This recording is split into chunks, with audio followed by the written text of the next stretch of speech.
రెండవ అధ్యాయము ఈ 56 శ్లోకం మనము తెలుసుకుందాము. Chapter 2 text number 56. అయితే ఈ శ్లోకం భగవంతుడు పలికిన ఉద్దేశం ఏంటంటే అర్జున కృష్ణునికి ప్రశ్నిస్తున్నమాట. యాసింగ్ క్వశ్చన్స్, 4 ప్రశ్నలు. ఏదైనా 4 ప్రశ్నలు. స్థితప్రజ్ఞుడు ఏ విధంగా మాట్లాడుతాడు, ఆయన ఏ విధంగా కూర్చుంటాడు, ఆయన ఏ విధంగా నడుస్తాడు. So how does he walk, how does he talk and how does he sit. ఇంకా స్థితప్రజ్ఞ యొక్క లక్షణం ఏమిటి, స్థితప్రజ్ఞ అంటే ఎవరు, ఈ ప్రశ్నలు 4 ప్రశ్నలు. అయితే కృష్ణుడు అర్జునునికి ఈ ప్రశ్నలకు సమాధానం తెలుపుతూ ఏమని చెప్తుండు, స్థితప్రజ్ఞుడు అంటే ఎవరు, ఎవరైతే దుఃఖేషు అనుద్విగ్నమన సుఖేషు విగత స్పృహ వీత రాగ భయ క్రోధ స్థితధీర్ మునిర్ ఉచ్యతే. స్థితధీర్ మునిర్ ఉచ్యతే. ఉచ్యత అనేది చెప్పడం జరుగుతుంది. ఈస్ కాల్డ్ ఎవరు, దుఃఖేషు అనుద్విగ్నమన. అనుద్విగ్న, ద్విగ్న అంటే ఏంది, డిస్టర్బ్. ద్విగ్న అంటే డిస్టర్బ్, అనుద్విగ్న. ఈ మనసుకు కల్తనొందకుండా ఉండే స్థితిని దాంట్లో అనుద్విగ్నం. అయితే దుఃఖం వచ్చినప్పుడు మనసు కల్తనొందకుండా ఉండము. Mind should not get disturb. ఇందులో దుఃఖాలు వచ్చినప్పుడు దుఃఖేషు అనుద్విగ్న మన సుఖేషు విగత స్పృహ. సుఖం వచ్చినప్పుడు ఆ వ్యక్తి అందులో ఏమి ఇంట్రెస్ట్ లేకుండా ఉండదు, సుఖంని పట్టించకపోవడం. అర్థమైంది, పొంగకపోవడం. దుఃఖం వచ్చినప్పుడు కుంగద్దు, సుఖం వచ్చినప్పుడు పొంగద్దు. సింపుల్ మాట. ఈ సంస్కృతి ఒక్కలైంది అర్థమైంది. సుఖం వచ్చినప్పుడు పొంగద్దు, దుఃఖం వచ్చినప్పుడు పొంగద్దు. ఇది స్థితప్రజ్ఞ ఒక లక్షణం. దాంతోపాటు వీత అనేది వదిలిపెడతాడు ఆయన. ఏం వదిలిపెడతాడు, రాగ భయ మరియు క్రోధ, వీడికి దూరం అవుతాడు ఆయన. దేనికి, వీత రాగ భయ క్రోధ. వీత అంటే వదిలిపెట్టుడు, త్యజించుడు. దేనికి దూరం అయితే ఉంటాడు, రాగ. రాగ అంటే ఏంటి, అటాచ్మెంట్, ఆసక్తి, అనురాగం. అన్ని విధములైన రాగాలు, రాగం అంటే పాడి రాగం కాదు, అనురాగం, అటాచ్మెంట్, ఆసక్తి, అనుబంధాలు. రాగ భయ, దేనిని భయం ఉన్నది. మరియు కొన్ని విషయాలు, అందుబాటులో ఉన్న విషయాలు, లేకుంటే ఒక కార్యం చేసేటప్పుడు కావాల్సిన విషయము పొందకపోతే వ్యక్తి ఏమవుతుంది, ఇక అనుకున్నట్టు జరగకపోతే వ్యక్తి ఏమవుతుంది, కోపం వస్తుంది. ఆకలి వేస్తుంది కానీ ఇంటికి వెళ్ళేసరికి ఏం లేదు, లేక ఉన్నా కానీ మన ఇష్టమైనది లేదు. అప్పుడు ఏమవుతుంది, ఇంక కోపం వస్తుంది. ఇక ఆకలి వేస్తే ఇంక కోపం వస్తుంది. కానీ స్థితప్రజ్ఞుడు వీతరాగ భయ క్రోధ, ఆయన భయము, రాగము మరియు కోపంకి దూరమైపోయాడు, పట్టించుకోండి. ఆ వ్యక్తులు స్థితప్రజ్ఞ ఉచ్యత చెప్తుంది. ఇప్పుడు ఈ భౌతిక ప్రపంచం అంటే, ఈ భౌతిక జ్యోతులంతో గురమైంది. ఇక్కడ ఎప్పుడు ఏదో ఒకటి కింద మీద నడుస్తూ ఉంటుంది. ఎప్పుడు వాతావరణం పరిస్థితి మనకు అనుకూలంగా ఉండదు. ఉంటుందా? ఇప్పుడే మనం అనుకున్నట్టు జరుగుతుంది, కొంచెం పొంగుతామో లేదో మళ్ళీ చపాతీ చేసేటప్పుడు పెన్న మీద చపాతీ చేస్తే పొంగిన అనిపిస్తుంది, వా వా పొంగుతుంది. సడన్గా చిన్న రంధ్రం అవుతుంది, గాలి వెళ్ళిపోతుంది, మళ్ళీ చపాతీ ఫ్లాట్. సో అదేవిధంగా ఈ భౌతిక ప్రపంచం అంటే ఏంటి? ఎప్పుడు కింద మీద అర్థం. ఎందుకంటే ఈ భౌతిక ప్రపంచంలో గుణమైంది ద్వంద్వం. ఈ భౌతిక జగత్తము ఒక గుణం ఏముంది, స్వభావం అంటే ఇక్కడ ప్రతి ఒక్క విషయం ద్వంద్వం ఉంది. ఇది మనం అర్థం చేసుకోవాల్సింది. ఈ ఒక్క శబ్దం అర్థం చేసుకోవడం మన జీవితంలో ఎన్నో ప్రాబ్లమ్లు సాల్వ్ అవుతుంది. ఎన్నో ప్రాబ్లం, లెక్కలేని ప్రాబ్లమ్ సాల్వ్ అవుతుంది. లెక్కలేని సమస్యలకి మనం విడిపోతాం.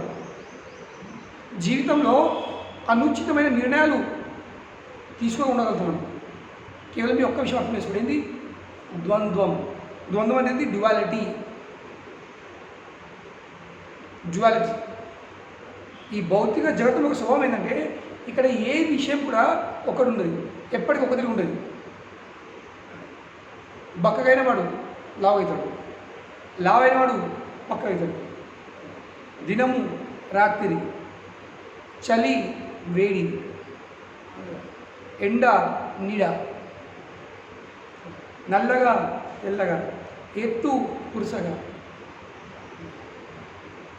ప్రతి ఒక్క విషయం ద్వంద్వంలో ఉంది.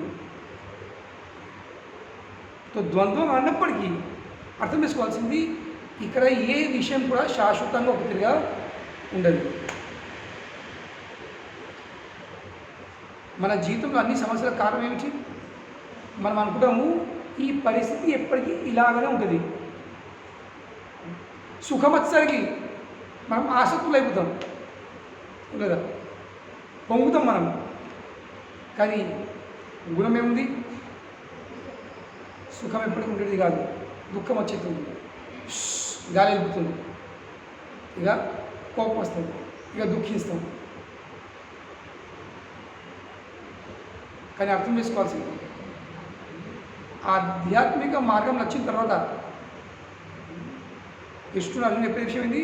అర్జున, నేను నీకు సర్వం జ్ఞానం చెప్తున్నా, మొత్తం సర్వం జ్ఞానం అందిస్తున్నా. సర్వం అన్నప్పటికీ కేవలం ఆధ్యాత్మికం అంటే కేవలం ఆధ్యాత్మిక విషయం కాదు, ఈ భౌతిక జగత్తుది జ్ఞానం కూడా ఆధ్యాత్మికమే. వ్యక్తికి భౌతిక జగత్తుది జ్ఞానం కూడా ఉండాల్సిందే. ఎందుకు? మనం ఈ వాతావరణం ఉంటుంది కాబట్టి ఇక్కడ ఉండి మనకు ఆధ్యాత్మికం ప్రాక్టీస్ చేసేది ఉంది. హాస్టల్లోకి వెళ్తే కేవలం చదువు విషయం పట్టించుకోకుండా హాస్టల్ విషయం లెక్క తెలుసుకోవాల్సింది. ఎందుకంటే హాస్టలే మనకు చదవడానికి ఒక వాతావరణాన్ని ఏర్పాటు చేస్తుంది. హాస్టల్ని వాతావరణం సరిగా లేకపోతే నేను చదవడానికి వచ్చిన నాకు హాస్టల్తో ఏం చేసిన అర్థదా? అనిస్తాడు కాదు. నువ్వు చదవడానికి వచ్చినావు కానీ హాస్టల్ది వాతావరణం సరిగా లేకపోతే చదవలేవు. హాస్టల్ దోమలు బాగున్నాయి అనుకో, హాస్టల్ బెడ్ల నల్లులు బాగున్నాయి, బెడ్ బగ్స్, నిరోధ రాత్రి అంతా నిద్ర రాదు. నిద్ర రాకపోతే ఆ బెడ్ బగ్స్ నల్లులు రక్తం పీల్చేసుకుంటాయి. ఇప్పుడు జ్వరం వస్తుంది, ఏం చదువుతుంది? అనారోగ్యం అవుతుంది, చదువు చదువుతుంది. కనుకనే అదేవిధంగా మనము ఈ భౌతిక జగత్తంలో ఉన్నాం కాబట్టి ఈ భౌతిక జగత్తంతో సంబంధించిన కొన్ని విషయాలతో మనము ఇది గట్టిగా పరిశీలించి మనం తెలుసుకోవాల్సింది. కాబట్టి అనలైజింగ్ అండ్ అండర్స్టాండింగ్ పరిశీలన జరగాల్సింది. కనుకనే భగవంతుడు అర్జునుడికి ఈ భౌతిక జగతం యొక్క గుణాల విషయం, ఈ భౌతిక జగతం ఎట్లా నిర్మాణమైంది అవన్నీ చెప్తుంది. మనం ఇది ఆధ్యాత్మికమా? అది కూడా ఆధ్యాత్మికమే. ఎందుకంటే అటువంటి వాతావరణం నుండి మనము ఆధ్యాత్మిక కర్మలు చేయబోతున్నాము. వాతావరణం అనుకూలంగా లేకపోతే మనము తలుచుకున్న కర్మలను సరిగా చేయలేము. So therefore it is not that when you come to spirituality you neglect material life. No. ఈ దేహంని కూడా చూసుకోవాల్సింది. ఇప్పుడు నేను తెలుసుకున్నా, నేను దేహంని కాను, నేను ఆత్మను. నేను దేహంని కాను, నేను ఆత్మను. ఇక నేను ఏవో పాత బట్టలు వేసుకోడా, కాళ్ళకి చెప్పులు వేసుకోను, ఎంటికలు దూసుకోను, స్నానం చేయను, స్నానం చేసిన చంపు పెట్టుకోను. నేను దేహంని కాను, నేను ఆత్మను. ఆత్మ నేను ఎక్కువ తినను. ఎందుకు? ఈ దేహం ఎట్లా నష్టపోయి కాదు, నేను తిని పెట్టద్దు. ఆత్మకు నేను జపం చేసి కూడా ఉంటా, ఆత్మకు ఆహారం అందిస్తా. ఇవన్నీ పిచ్చి పిచ్చి శాస్త్రాలు అందరు చేస్తూ ఉంటారు. దాంట్లో ప్యూర్ డివోటీ సిండ్రోమ్. ఎటువంటి రోగము? Pure devotee syndrome. మనకి ఇప్పుడు శుద్ధ భక్తి అయింది ఉంది. అనుకుంటాను నేను శుద్ధ భక్తులు అయిపోయినాయి. ఇక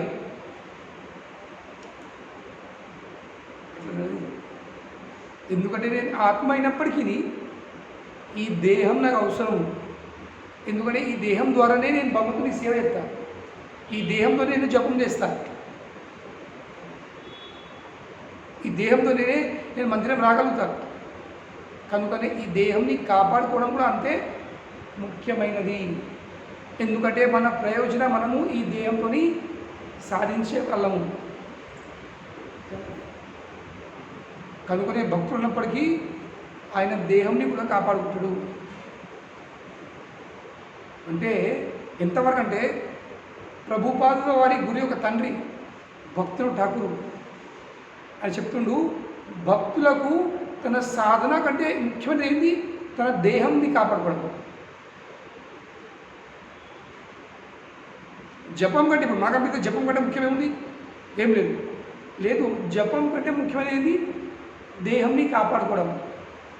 ఎందుకంటే దేహం మంచిగా ఉంటే, దేహంకి మంచి ఆరోగ్యం ఉంటే నేను మంచిగా జపం చేయగలుగుతాను.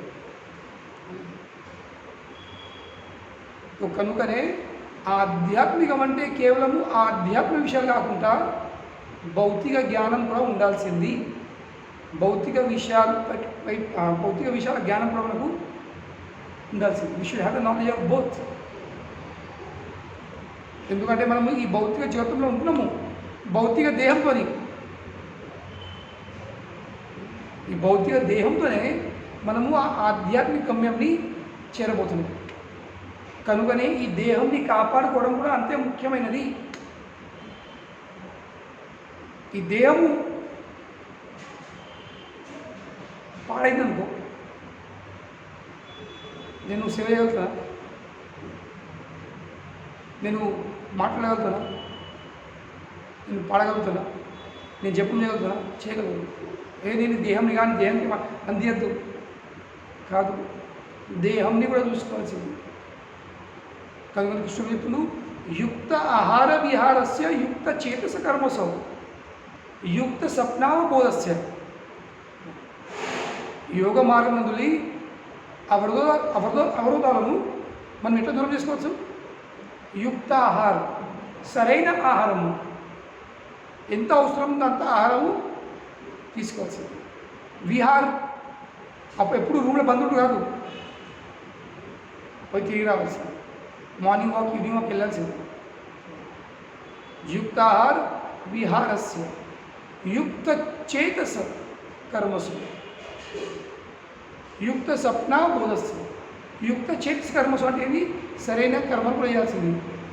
ఇక నేను దేహంని కాను, నాకు ఏం అవసరం లేదు, నాకు ఇల్లు అవసరం లేదు, తిండి అవసరం లేదు, నేను పని చేయాలి కాదు, జాబ్ కూడా చేయాల్సింది. మళ్ళీ సరైన నిద్ర కూడా ఉండాల్సింది.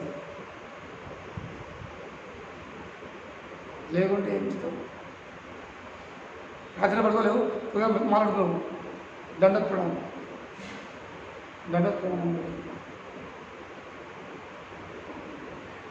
సరిగా నిద్ర పోతే హాయిగా కూర్చుండి జపం చేయగలుగుతాం. మంచి అన్నం తింటే శక్తితో సేవ చేయగలుగుతాం.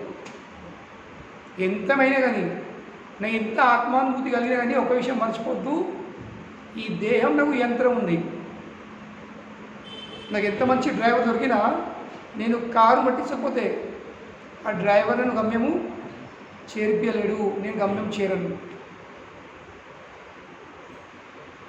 కనుకనే డ్రైవర్ ఎంత గట్టి ఉన్నా, ఎంత ఎక్స్పర్ట్, ఎంత నిపుణుడు ఉన్నా, నా కారు కూడా దానికి కావలసిన ఆహారము అందియాల్సింది. ఏంది? దానికి బంక్లో పార్క్ చేసి, దానికి సర్వీసింగ్ చేసి, దానికి గాలి నింపి, ఇలా డీజిల్ పెట్రోల్ ఏదో ఒక వాళ్ళని నింపి పెట్టుకునే అప్పుడు ఆ డ్రైవరు మన గమ్యం చేయగలరు. డ్రైవర్ తన మీద కూర్చుని పెట్టి తీసుకెళ్ళాడు. కూర్చొని పెట్టి మన కార్లో నేను డ్రైవ్ చేస్తాడు అంతే. అదేవిధంగా ఈ శరీరము మన ఒక కార్ లాంటిది. So we have to take care. కానీ ఈరోజు జరిగేది ఏంటంటే మనము దీన్ని కాపాడాలి ఎక్కువనే కాపాడుతున్నాము. మొత్తం జీవితంతో కాపాడుతూనే పోతుంది. కాపాడుతున్నాము, మళ్ళీ డబ్బు వల్ల పోతుంది, టైం పోతుంది, మొత్తం శక్తి పోతుంది, అందులో మొత్తం అన్నీ పోతున్నాయి. సరే పోతేవా, కానీ దానివల్ల దాని ప్రయోజనం ఉందో అది సైన్స్ అవుతున్నామా? Why we should eat, why I should sleep, why I should work, why I should go for walk, ఆ ప్రయోజనను అర్థం చేసుకోగలుగుతుంది. The purpose is not serve. ఒక కార్యం చేసినప్పుడు ఆ కార్యం యొక్క ఉద్దేశము మనం సాధించకపోతే ఏమవుతుంది? ఆ కార్యమే మనకు సమస్య అయిపోతుంది.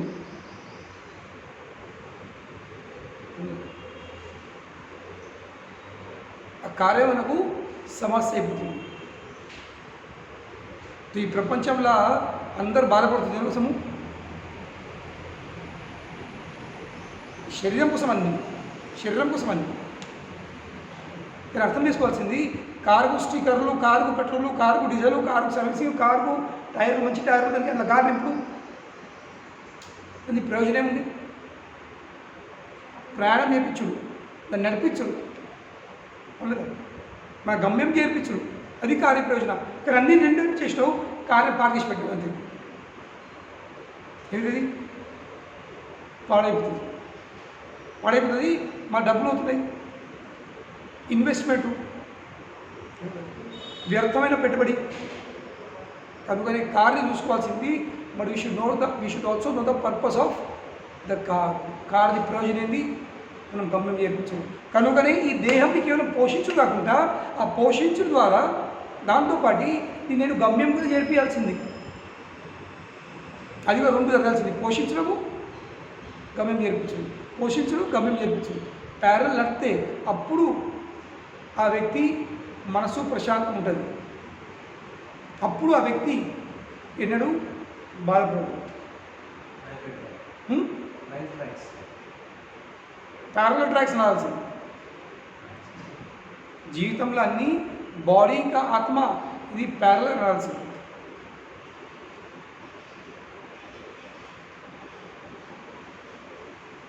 లేక కేవలము అసలంటే వాస్తవంగా చెప్పాలంటే ఎవరికైతే నిజంగా ఆత్మానుభూతి కలిగిందో వాళ్ళు దేహం ఎన్నడూ కూడా వాళ్ళు నష్టం చేసుకోరు. ఎందుకంటే నిజమైన ఆత్మానుభూతి అంటే ఏంది? What is real true self realisation.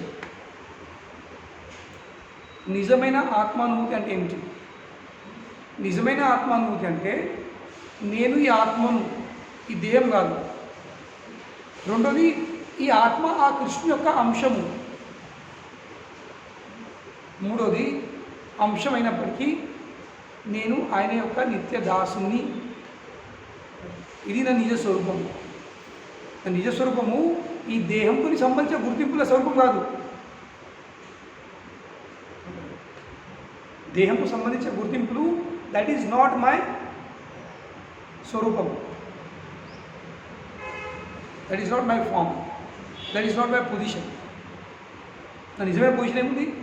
నేను ఆ కృష్ణుని యొక్క దాసుని. ఇది అర్థం చేసుకొని నాలుగో విషయం ఏం చేయాల్సింది? ఆయన ఆ భగవంతుని భక్తియుక్త సేవలో నియుక్తులు కాగాల్సింది. ఇది నిజమైన ఆత్మానుభూతి. కనుకనే ఎవరికైతే నిజమైన ఆత్మానుభూతి కలిగిందో వాళ్ళు ఈ దేహంని ఎన్నడూ కూడా నిర్లక్ష్యము చేయరు. They don't ignore this body.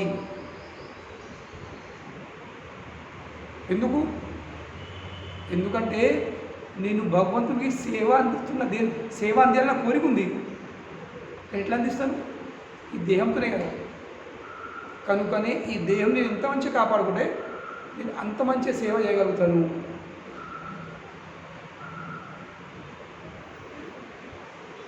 ఈ దేహంతో నేను నా జీవితం యొక్క లక్ష్యాన్ని నేను చేరుకోగలుగుతాను. ఈ దేహంతో నేను ఎందరికో సాయం చేయగలుగుతాను. కనుకనే ఈ దేహం నేను కాపాడుకోవాల్సింది. ఇది ఆత్మానుభూతి యొక్క భాగం. Taking care of the body also.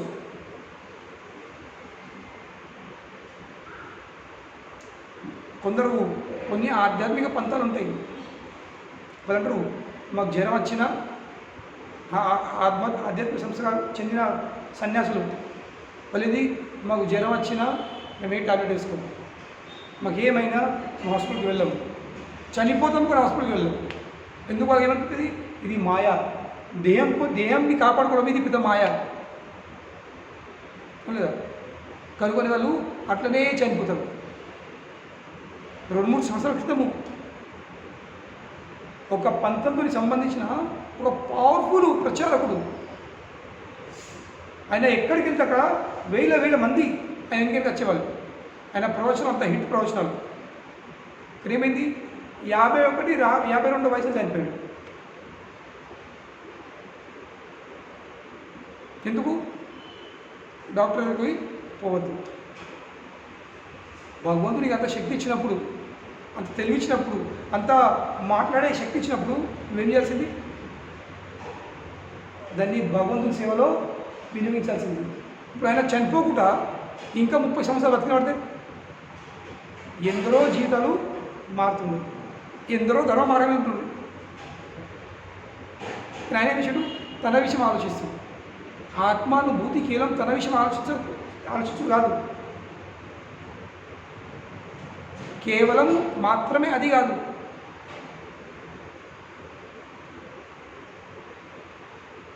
ప్రతి ఒక్క జీవి విషయం ఆలోచించు. ఎందుకు ప్రతి ఒక్క జీవి విషయం ఎందుకు ఆలోచిస్తాడు? ఎందుకంటే ఆత్మానుభూతి అంటే నేను ఒక జీవాత్మను, కృష్ణు యొక్క అంశంని. అదే విధంగా ప్రతి ఒక్క జీవాత్మ కృష్ణు యొక్క అంశం. ఆ ప్రతి ఒక్క జీవాత్మ బాధపడుతుంది. దాని కారణం ఏమిటి? కృష్ణుతో సంబంధము వీడిపోయింది. కనుకనే కృష్ణుడు బాధపడుతుండు. సో కృష్ణు యొక్క సేవ ఏమిటి? ఆయన బాధను తగ్గించాలి. తగ్గిస్తాను ఈ వీడిపోయిన జీవులను మళ్ళీ కృష్ణుడి సంబంధము ఏర్పడేస్తాము. This is real social service. కానీ ఈ ప్రపంచంలో కొందరు చెప్తారు మాకు ఆత్మానుభూతి కలిగింది, కానీ వాళ్ళు ఏం చేస్తున్నారు? వాళ్ళు కేవలము ఈ దేహంతో సంబంధించిన కార్యాలు చేస్తున్నారు.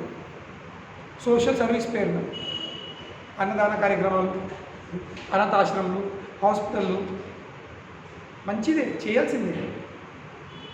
కానీ వాళ్ళకు ఆరోగ్యం కలిగించి ఏం చేపిస్తాం? కృష్ణుకు సంబంధం వేస్తున్నామా? కృష్ణుకు సంబంధం కాకపోతే వాళ్ళు చనిపోతే ఓకే. ఎందుకంటే సంబంధం చేయకపోతే వాళ్ళు ఎట్లాగో నరకం పడతారు. నువ్వు ఆరోగ్యం ఇచ్చినావు. సౌత్లో ఒక తుర్క పిల్లలు ఉన్నాడు, యంగ్ పిల్లగాడు, ఒక అనాథాశ్రమం నడుపుతాడు కేరళలో. మధ్యలో యూట్యూబ్లో వీడియో వచ్చింది.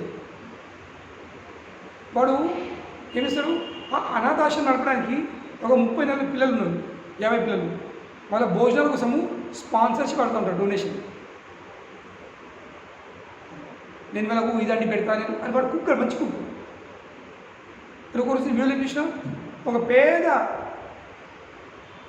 మేకను గొర్రెను దాన్ని మొత్తం సలగా జొరగొట్టి దాన్ని కమరిస్తుండు.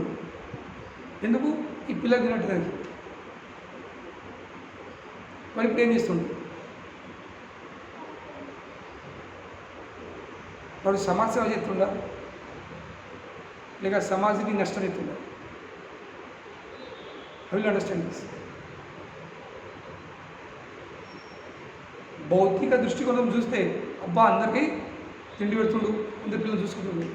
కానీ ఆ తిండి పెట్టి ఆ మాంసాలు చేయించి మరొకడు నరకలోకం పంపిస్తుంది.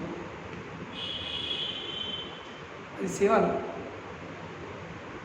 వాడు అనాథుడై పుట్టిండు అంటేనే వాడు ఎందుకంటే పాపిష్టుడు ఉండదు. కన్నోళ్ళు పారేసిండ్రు, ఎవరు పట్టించుకోలేదు. అదేంటి వాడు చేసుకున్న పాపంకి అది ఫలమంకి. ఇక వీడు వాళ్ళకు మాంసాలను నిలబెట్టి ఏమిస్తాడు, ఆ పాపంని ఇంకా పెంచుతుంది. ఇవి నడుతున్నాయి బయట. సమాజ్ సేవ పేరున ఇవన్నీ చెడు కర్మలు జరుగుతుంది. కనుకనే అది ఆత్మానుభూతి కాదు, అది ఆత్మానుభూతి యొక్క భాగం కాదు. ఆత్మానుభూతి అంటే నేను ఆ జీవిని సేవ ఎందుకు అందిస్తున్నా, వాని సేవ ఎందుకు ఎత్తున్నా, నా ప్రయోజనం ఏముంది? నా ప్రయోజనం ఒక్కటే, వానికి నేను తిండి పెడుతున్నా, వానికి నేను బట్టలు ఇస్తున్నా, వాని కోసం ఒక ఆవాసం ఏర్పడిస్తున్నా, అన్నీ చేస్తున్నా. కానీ ఎందుకు? వాని సంబంధం కృష్ణుతో చేపించడానికి. That is my purpose. నాకు కూడా కోరిక ఉంది, ఒక ఆవాసం ఏర్పడేలా అనాథాశ్రమం నడపాలని, వృద్ధాశ్రమం నడపాలని నాకు కోరిక ఉంటుంది. కానీ ఎందుకంటే ఆ చిన్న పిల్లలను, నాకు పిల్లలంటే ఇష్టం. ఒక అనాథాశ్రమం ఏర్పాటు చేస్తే ఆ చిన్న పిల్లలని చిన్నప్పటి నుంచే ప్రసాదం పెట్టి గీతది జ్ఞానం ఇచ్చి వాళ్ళ పాప స్థితికి వెళ్ళే వాళ్ళకు నేను ఆ పాపాత్మ నుండి నేను పుణ్యాత్మలను మార్చేస్తాను. మళ్ళీ సంబంధం కృష్ణుని చేయిస్తాను, నేను కృష్ణ భక్తులుగా మార్చేస్తాను. కనీసము నా అధ్వర్యం ఉన్నంత వరకన్నా, తర్వాత బయట పెద్దయిన తర్వాత ఏమి దొరుకుతుందో తెలియదు. అందరూ భక్తి చేయకపోవచ్చు, కానీ కనీసం మన దగ్గర మన అధ్వర్యం ఉన్నంత వరకన్నా కొంతమంది పుణ్యకర్మలు చేయిస్తే మన ఎన్నో పాపాలు తగ్గిపోతాయి. కనీసం మనకి పుణ్యంతో ఒక ముళ్ళైతే సుకృతులు అయితే లభిస్తాయి. ఆ సుకృతుల వలె వాడు భవిష్యత్తులో ఈ జన్మలో ఆ జన్మలో మళ్ళీ భక్తి మార్గంకి వచ్చేస్తారు. కనీసం ఫౌండేషన్ చేసి పెడతారు. నా కోరిక ఉంది అన్నప్రాశం నడపాలని, చిన్న చిన్న పిల్లలు తీసుకోవాలి, ఒక గురుకులం ఏర్పడేయాలి. వాళ్ళకి చిన్నప్పటి నుంచే ఈ భౌతిక జ్ఞానంతో పాటు ఆధ్యాత్మిక జ్ఞానం చేయాలి. వాళ్ళకి మంచి మంచి ప్రసాదాలు పెట్టాలా, వాళ్ళకు కీర్తన చెప్పియాలా, వాళ్ళకి ఎగిరిపియాలా, పాడిపియాలా, వాళ్ళకు జ్ఞానం ఇవ్వాల్సింది. ఇది జరగాల్సింది. అది ఆత్మానుభూతి కలిగిన వ్యక్తి యొక్క లక్షణాలు. వాడు ఎప్పుడు సమాజం కోసం శ్రేయము కల్పిస్తాడు, సమాజం కోసం శ్రేయమైన కార్యం చేస్తాడు. కానీ నిజమైన శ్రేయం అంటే ఏంటి? కృష్ణుతో సంబంధం చేయించుడు, కృష్ణ భక్తుల వల్ల నియుక్తులు చేసుడు. అప్పుడు వానికి లాభం అవుతుంది, మనకు లాభం అవుతుంది. కనుకొని ఆ కార్యాల కోసము మనం ఈ దేహంని కాపాడుకోవాల్సింది. కేవలం తిని తాగి పండుగ కాదు, తినాల్సింది దేనికోసము? నేను ఇంకా ప్రయాణం చేస్తాను, నేను ఇంకా ప్రవచన చెప్తాను, నేను ఇంకా మందిరాలు కడతాను, నాకు శక్తి కావాలి, నేను మంచిగా జపం చేయగలుగుతాను, నాకు నా ఆరోగ్యం మంచిగా భాగం కాగలుగుతాను, జనాలకు భారతము చెప్పగలుగుతాను. దానికోసం నేను ఈ శరీరాన్ని కాపాడుకోవాల్సింది. ఎందరో జీవులు భక్తి సిద్ధాన్ని చెప్పినట్టు ప్రభుపాద వాళ్ళ గురువు ఒకటే మాట చెప్తారు, ఈ భౌతిక జగత్తంలో కొరువు ఉందంటే, షార్టేజ్ ఉందంటే దేంటి? కేవలము కృష్ణ చైతన్యం. మిగతా జనాల దగ్గర అన్నీ ఉన్నాయి, డబ్బులు, ఆస్తులు అన్నీ ఉన్నాయి, కానీ లేని వస్తువు ఏంది? కృష్ణ చైతన్యం. కనుకనే ఆ కృష్ణ చైతన్యాన్ని అందించుడే నిజమైన ఆత్మానుభూతి కలిగిన వ్యక్తి యొక్క లక్షణం. జన్మ సార్థకై కర్ పరోపకార్. శ్రీ చైతన్య మహాప్రభు చెప్తుండు, భారత భూమితే హైలా మనుష్య జన్మజార్ జన్మ సార్థకై కర్ పరోపకార్. నువ్వు భారత భూమిలో జన్మించినావంటే ఏం చేయాల్సింది? నీ జన్మని సార్థకం చేసుకో, ధన్యం చేసుకో. దాంతోపాటు దాని తర్వాత పరోపకారం, ఇతరులకు కూడా శ్రేయం కలిపి నీ జీవితం మంచిగా చేసుకో, ఇతరుల జీవితము మంచిది. ఇది నిజమైన ఆత్మానుభూతి కలిగిన వ్యక్తి యొక్క లక్షణం. ఆయన ఏం చేసినా కానీ కేవలము చివరికి దీని ప్రయోజనం ఒక్కటే, భగవంతుని యొక్క భక్తి యొక్క సేవ. అది చేయకపోతే నేను ఎప్పుడు చెప్తుంటా కదా, ₹1,00,000 చీరే, 2 లక్షల నగలు. పెళ్ళి చేసిన అమ్మాయి ₹1,00,000 ₹1,00,00,000 చీర కట్టుకోవచ్చు, 2 కోట్ల నగలు వేసుకోవచ్చు. కానీ ఆ నగలల్లో పుస్తెలు తాడు లేకపోతే, తల మీద బొట్టు లేకపోతే అందంగా అనిపిస్తుంది. కంప్లీటా? సంపూర్ణమైన అందమా? పుస్తెలు తాడు ₹1, ₹2 తాడు కంటే అవును. కానీ ఆ పుస్తెలు తాడుకున్న విలువ ₹1,00,00,000 నగలు లేకపోతే పెళ్లి దొరుకుతుంది. కానీ ఆ ₹10 తాడు లేకపోతే పెళ్ళి కానట్టు లేదు.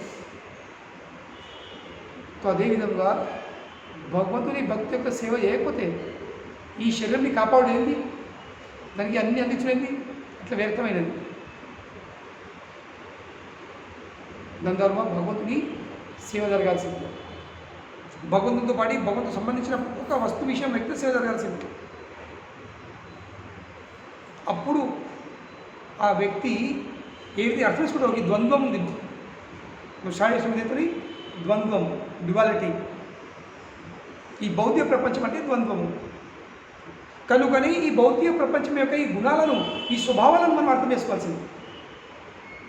అర్థం చేసుకుంటే మనము మన జీవితం యొక్క లక్ష్యాన్ని తప్పకుండా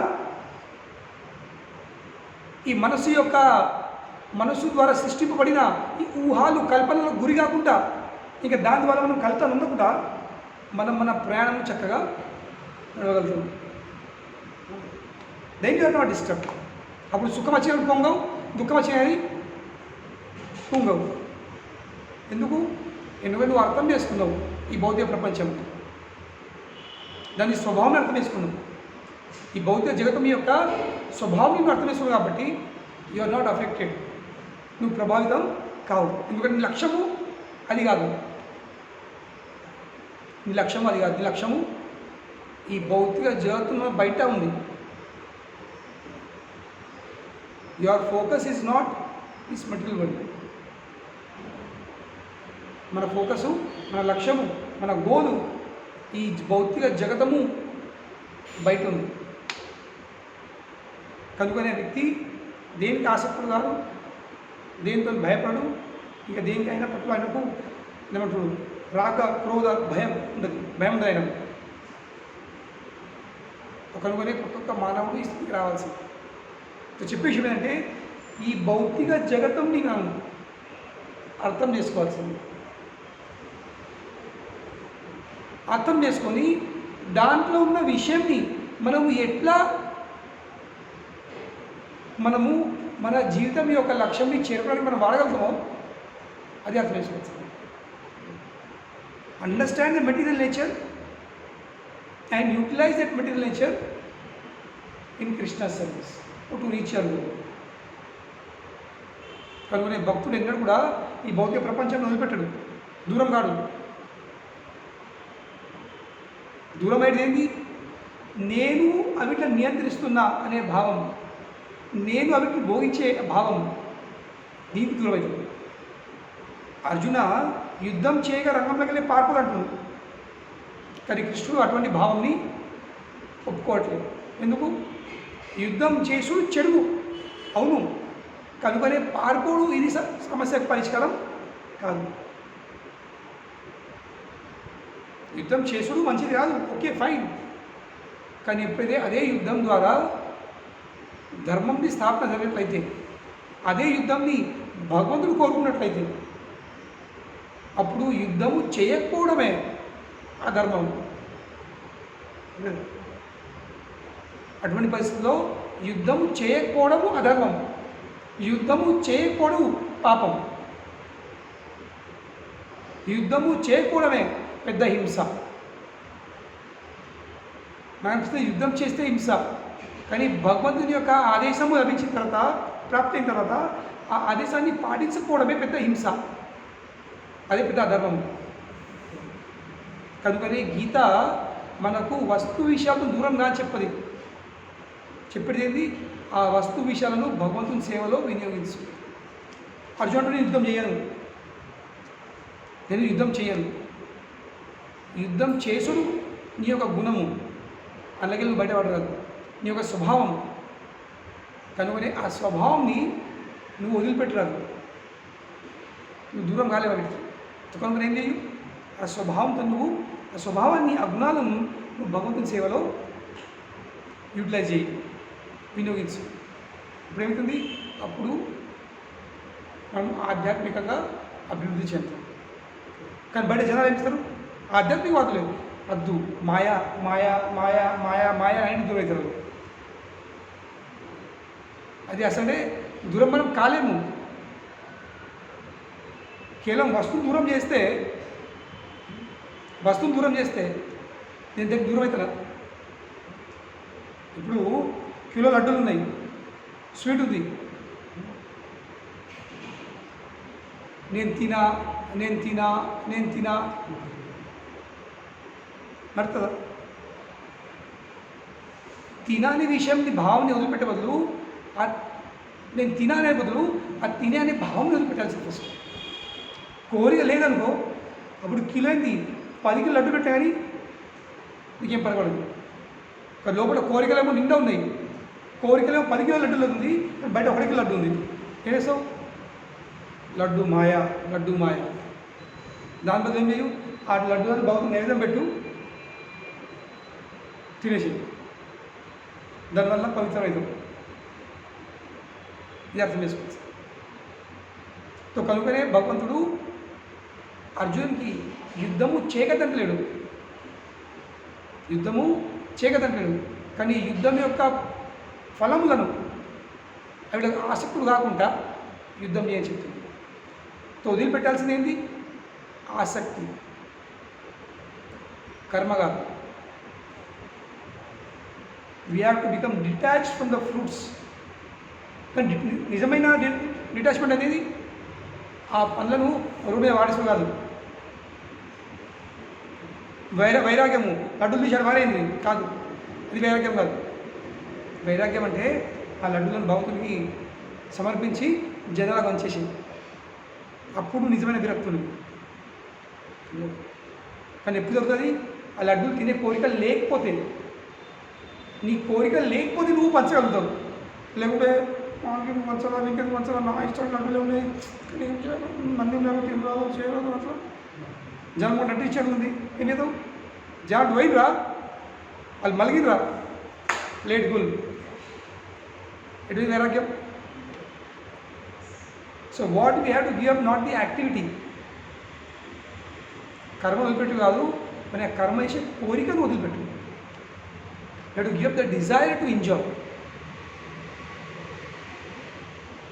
అది వదిలిపెట్టాల్సింది. Then you are really detach person. అప్పుడు నువ్వు నిజంగా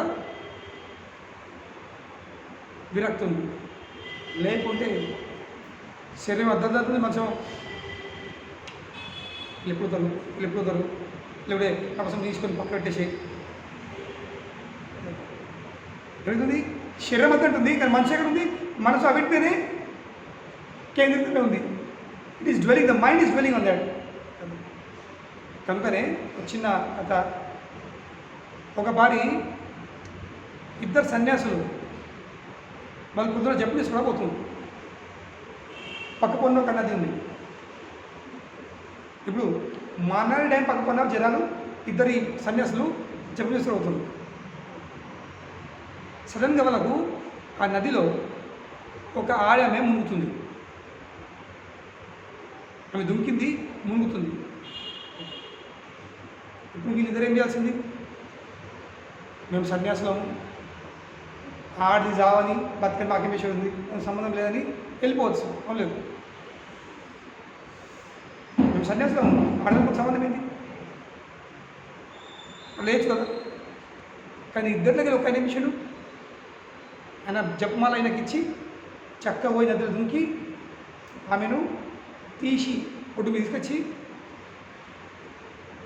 చాతలకి ఇలా నీళ్ళు బియ్యం తీసేసి ఆమె స్పృహ వచ్చిన తర్వాత అమ్మ బాగున్నావా ఓకే అన్నా ఎట్లా ఫీల్ అవుతుందని చెప్పి మళ్ళీ వచ్చి బిడ్డ తీసుకొని చెప్ప వేసుకొని వెళ్ళిపోతుంది. ఇప్పుడు ఇంకో సన్యాసి ఏమంటాడు, ఆ మానడానికి వెళ్ళి ఆశ్రమకి వచ్చేంత వరకు ఇంకో సన్యాసి నువ్వు చేసి సరే కాదు, నువ్వు దాన్ని ముట్టినావు, దాన్ని లావట్టినావు, దాన్ని ఇది చేసినావు, దాన్ని అది చేసినావు, నీ సన్యాసం భంగం అయిపోయింది, ఇట్లా అట్లా అని కంటిన్యూస్ నడుతూ ఉంది టేబుల్. ఇప్పుడు ఈ సన్యాసి ఏమంటాడు, రక్షించిన సన్యాసి, అవును నేను నదిలో దుంకినా, ఆమెను వాళ్ళకి నీళ్ళు బయట తీసినా, ఆమె ప్రాణాలను కాపాడినా, అన్నీ చేసినావు. కానీ అన్నీ చేసి నేను ఆమెను అక్కడే వదిలిపెట్టినా, నువ్వు ఆమెను ఇడిగా తీసుకొస్తుంది మనసు అవలేదు. నేను అన్నీ చేసిన ఒప్పుడున్నా, కానీ నేను ఆమెను అక్కడే వదిలిపెట్టినా, నేను మర్చిపోయినా. అక్కడ నువ్వు ఆమె విషయమే నువ్వు చర్చిస్తూ నేను ఆమెను అక్కడ వదిలిపెట్టినా, నువ్వు ఆమెను నీ మనసులో తీసుకొని ఈడ కడుతున్నావు. ఇప్పుడు చెప్పు తెలుసు నీ మాట డూయింగ్ ద నీడ్ఫుల్ ఎంత అవసరం ఉందో చేసి పక్కన జరగాల్సింది. అంతేంది విరక్తి భావం తెలుసు. కానీ ఎంతవరకు ఆత్మానుభూతి కలదో అంతవరకు విరక్తి అన్నది రాదు. ఆర్టిఫిషియల్లీ కేవలం ఇంద్రియాలే నియంత్రిస్తా అంటే కాదు. Artificially you not control the senses. ఆ ఇంద్రియాలకు ఒక సరైన పని పెట్టబడుతుంది, లేకుంటే అవి ఆగిడి. మరి ఇప్పుడు కోసం అవుతుంది అది కేవలము ఆధ్యాత్మిక అనుభూతి. ఇంకా ముఖ్యంగా కృష్ణ చైతన్యంలో మనం నియత్తులైతేనే మనకు అర్థమవుతుంది ఇంద్రియాలను మనము ఎట్లా భగవంతుని సేవలో వినియోగించాలి. ఇక భగవంతుని సేవలో వినియోగించడం ద్వారానే ఇంద్రియాలు మన యాక్చువల్లీ నియంత్రణలో వచ్చేస్తాయి. సో కనుకనే we have to understand this duality. ఈ భౌతిక జగతం యొక్క ద్వంద్వ స్వభావాన్ని మనం అర్థం చేసుకోవాల్సింది. అర్థం చేసుకుంటే మనము ఆ విధంగా మెదలచ్చు. ఆ భౌతిక పదార్థాలను మనము ఆధ్యాత్మిక పదార్థ సేవలో వినియోగించవచ్చు. అది నిజమైన విరక్తి, అది నిజమైన ఆత్మానుభూతి కలిగే వ్యక్తి యొక్క లక్షణం. కేవలము వైరాగ్యం పెడతాయి ఇకసి రాగలదు. వైరాగ్యం అంటే ఏంటి? వస్తువులకు దూరం కాకుండా ఆ వస్తువులు భోగించే కోరికను తీసి పడేసుడు. ఇంకా ఎట్లా జరుగుతుంది? అది వస్తువును భగవంతుని సేవలా వినియోగించు. అప్పుడు మనము అర్థం చేసుకున్నాము ఆ వస్తువును భోగించే వారు నేను కాదు, ఎవరు? ఆ భగవంతుడు. ఇది నా ప్రాపర్టీ కాదు, నా ఎంజాయ్మెంట్ కోసం కాదు, అది భగవంతుడి ప్రాపర్టీ. భగవంతుడు దాన్ని ఎంజాయ్ చేయాలి. ఇది నిజమైన వైరాగ్యం. హరే కృష్ణ. శిల ప్రభుపాద్ కీ జై.